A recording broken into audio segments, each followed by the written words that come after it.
ഇന്ന് ഗോതമ്പടയാണ് കേട്ടോ, വളരെ സിമ്പിളായിട്ട്, ഇലയൊന്നും ഇല്ലാത്തത്. 1 കപ്പ് ഗോതമ്പ് പൊടി എടുത്തിട്ടുണ്ട്. കുറച്ച് തേങ്ങ,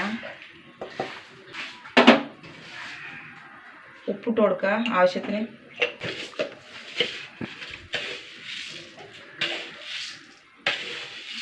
ഒരു 3 ടീസ്പൂൺ പഞ്ചസാര.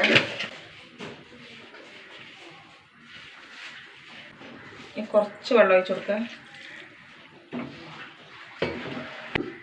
കുറച്ചും കൂടി വെള്ളം ഒഴിച്ച് കൊടുക്കുക.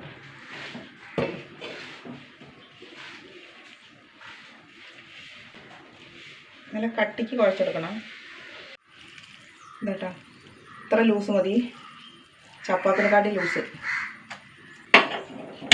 ദോശക്കല്ല് ചൂടാവട്ടെ. കുറച്ച് എണ്ണ തട്ടി കൊടുക്കട്ടോ, നല്ലെണ്ണ.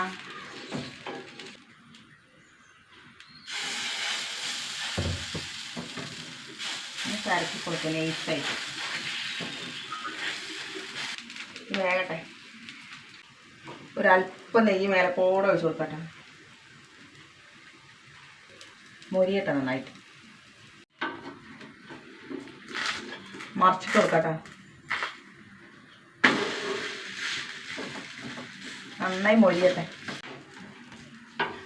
തിരിച്ച് മറിച്ച് ഇട്ട് വേവിക്കണം കേട്ടോ, എന്നാലേ മൊരിയുള്ളൂ. ഇതായി.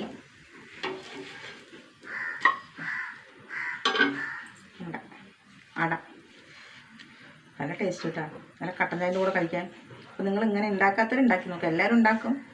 ഇഷ്ടപ്പെടുകയാണെങ്കിൽ സബ്സ്ക്രൈബ് ചെയ്ത് ഫോളോ ചെയ്യട്ടോ നമ്മളെ.